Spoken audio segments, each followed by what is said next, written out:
maka beliau segera menghentikan salat sebentar. Kemudian beliau berputar 180 derajat menghadap arah baru, sehingga jamaah yang ikut salat itu terpaksa jalan memutar dan tetap berada di belakang Nabi Muhammad SAW. Untuk mempertahankan bukti sejarah, hingga kini masjid tempat salat Nabi Muhammad SAW itu masih mempertahankan dua mimbar, satu menghadap ke Ka'bah dan satu lagi menghadap ke Baitul Maqdis, Masjidil Aqsa.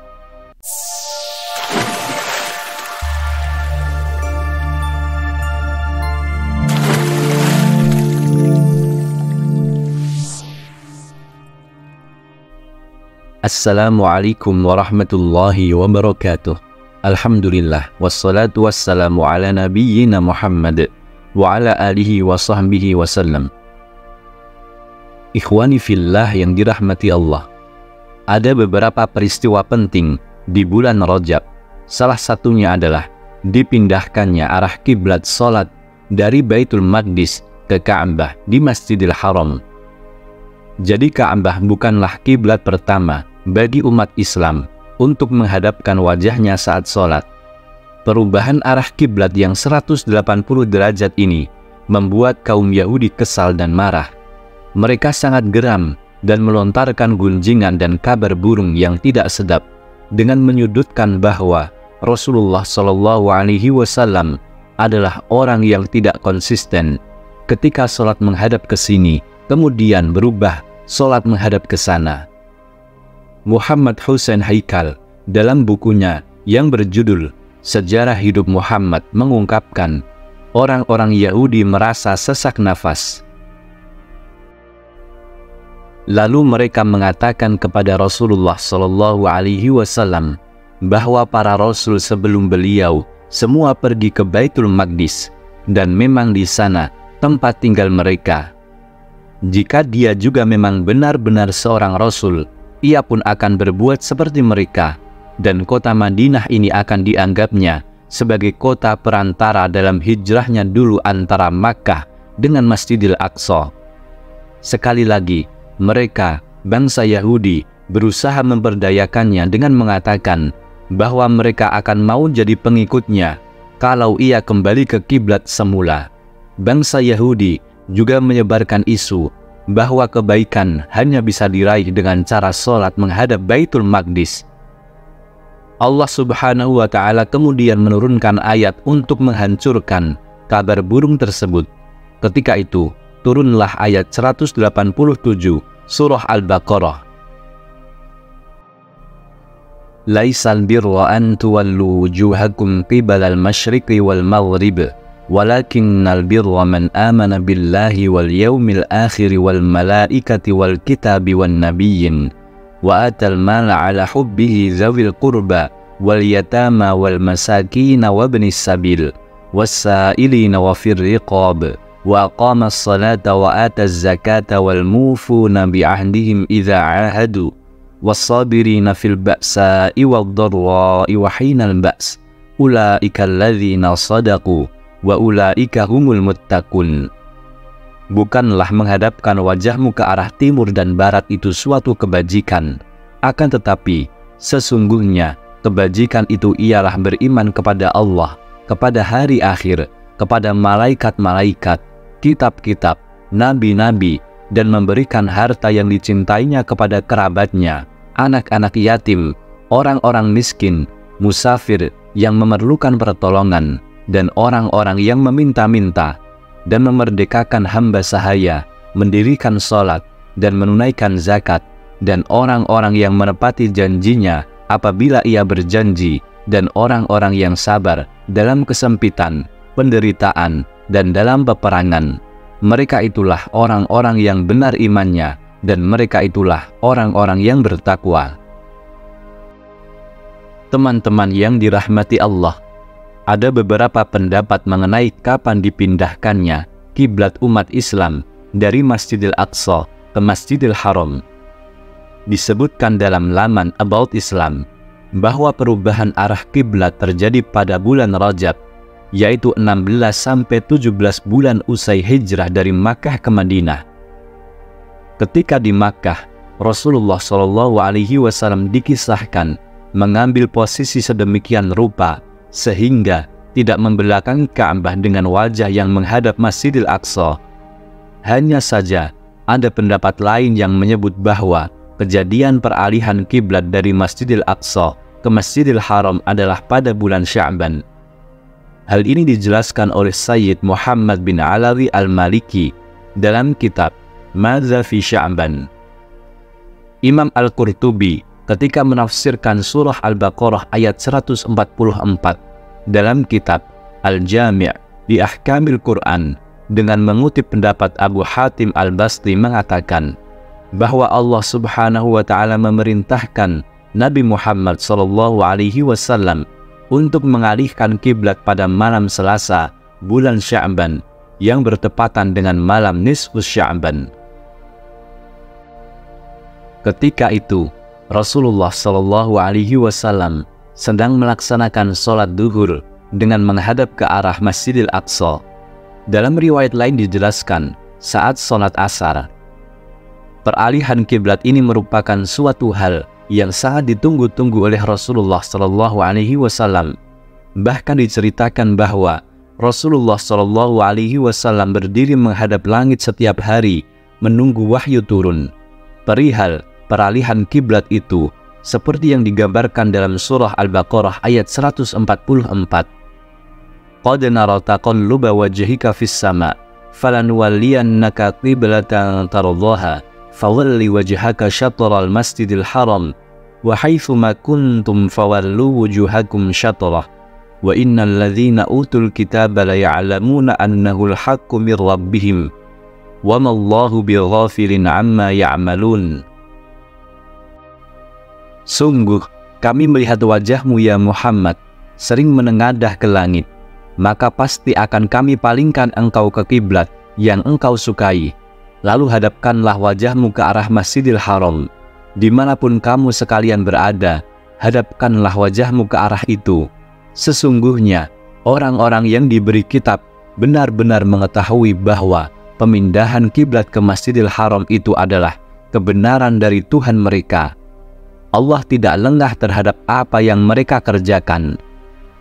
Ketika ayat tersebut turun, Rasulullah SAW baru melaksanakan sholat 2 rakaat berjamaah di sebuah masjid di pinggiran kota Madinah. Dengan turunnya ayat itu, maka beliau segera menghentikan sholat sebentar. Kemudian beliau berputar 180 derajat menghadap arah baru, sehingga jamaah yang ikut sholat itu terpaksa jalan memutar dan tetap berada di belakang Nabi Muhammad SAW. Untuk mempertahankan bukti sejarah, hingga kini masjid tempat sholat Nabi Muhammad SAW itu masih mempertahankan 2 mimbar, satu menghadap ke Ka'bah dan satu lagi menghadap ke Baitul Maqdis, Masjidil Aqsa, dan disebut dengan Masjid Qiblatain atau 2 kiblat.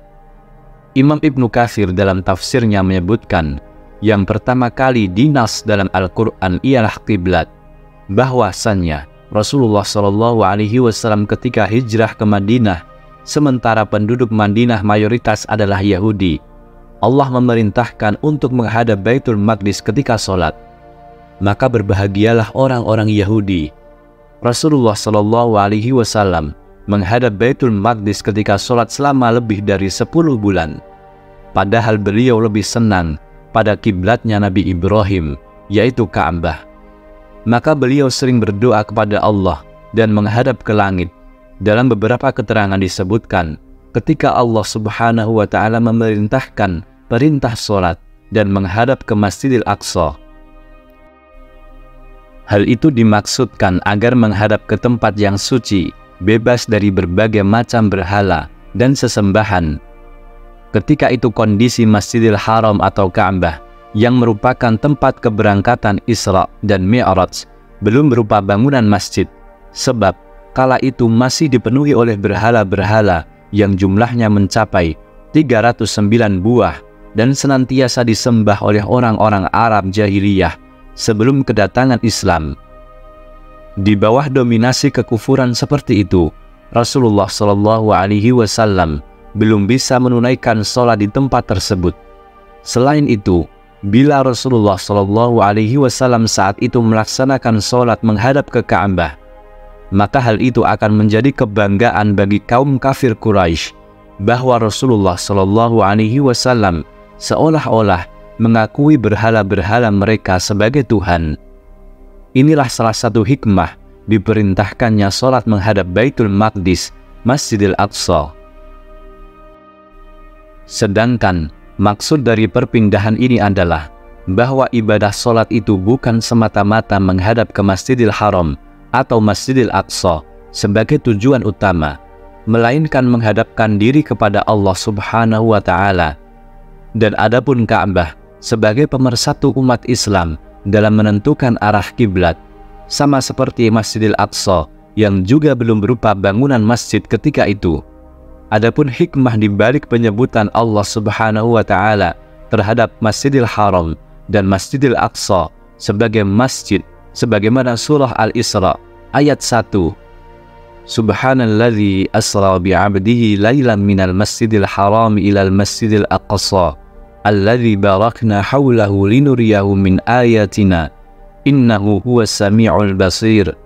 Maha suci Allah yang telah memperjalankan hambanya pada suatu malam dari Masjidil Haram ke Masjidil Aqsa yang telah kami berkahi sekelilingnya agar kami perlihatkan kepadanya sebagian dari tanda-tanda kebesaran kami. Sesungguhnya Dia adalah Maha mendengar lagi Maha mengetahui. Hal ini untuk menunjukkan pada umat Islam bahwa semua itu merupakan mukjizat yang akan datang dan terwujud seiring dengan berjalannya waktu, sebagaimana sekarang ini keduanya telah menjadi masjid. Rupanya perubahan arah kiblat ini selain sebagai jawaban atas doa Rasulullah Shallallahu Alaihi Wasallam, juga merupakan bentuk ujian yang Allah berikan untuk membedakan mana yang imannya asli dan mana yang imannya palsu. Ini tergambar dalam surah Al-Baqarah ayat 143.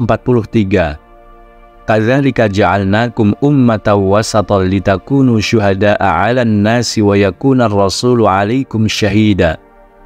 Wa ma ja'alna al-qiblata allati kunta 'alaiha illa lina'lama man yattabi'ur rasula mimman yanqalibu 'ala 'aqibaihi.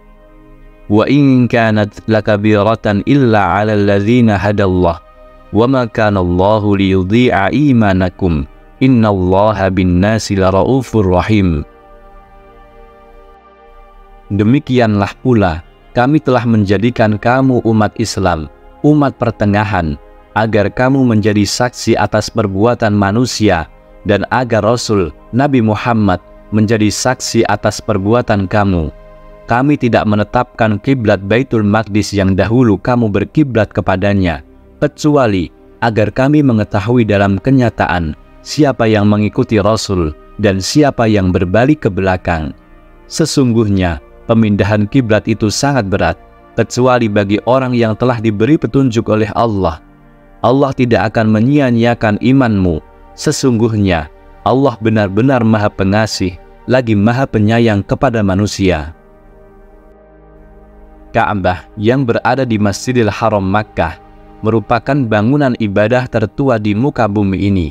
Bangunan yang berbentuk kubus ini diriwayatkan dibangun pertama kali oleh Nabi Ibrahim alaihissalam, dan bangunan ini disebut juga sebagai Bait Al-Atiq, sebagaimana dijelaskan dalam surah Al-Hajj ayat 29.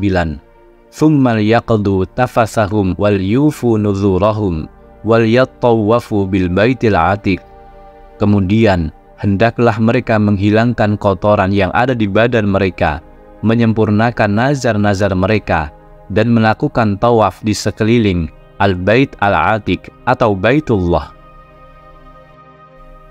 Al-Quran menyebutkan bahwa Ka'bah telah ada pada saat Nabi Ibrahim alaihissalam menempatkan Siti Hajar dan Nabi Ismail ketika masih bayi di lokasi tersebut, sebagaimana dijelaskan dalam surah Ibrahim ayat 37.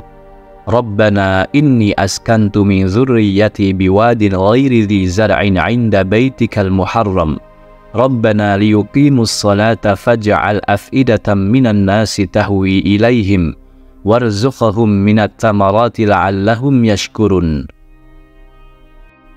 Ya Tuhan kami, sesungguhnya aku telah menempatkan sebagian keturunanku di lembah yang tidak ada tanamannya dan berada di sisi rumahmu Baitullah yang dihormati.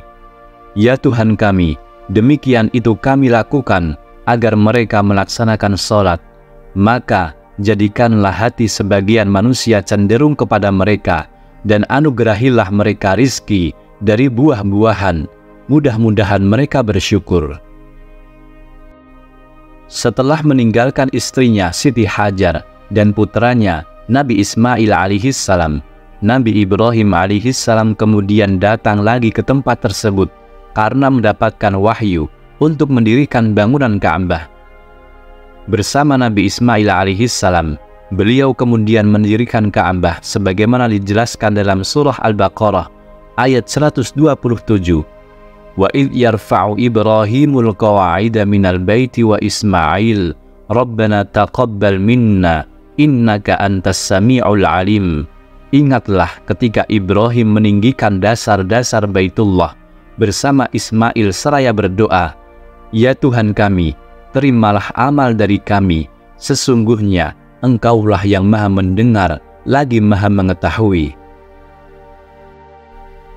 Teman-teman yang dirahmati Allah, itulah sejarah dan penjelasan singkat mengenai perpindahan arah kiblat dari Masjidil Aqsa ke Masjidil Haram Ka'bah Baitul Haram. Terima kasih telah menyaksikan video ini, dan jangan lupa klik tombol subscribe untuk mendapatkan updatean video berikutnya. Mohon maaf atas segala khilaf dan kesalahan. Wallahu a'lam. Wassalamualaikum warahmatullahi wabarakatuh.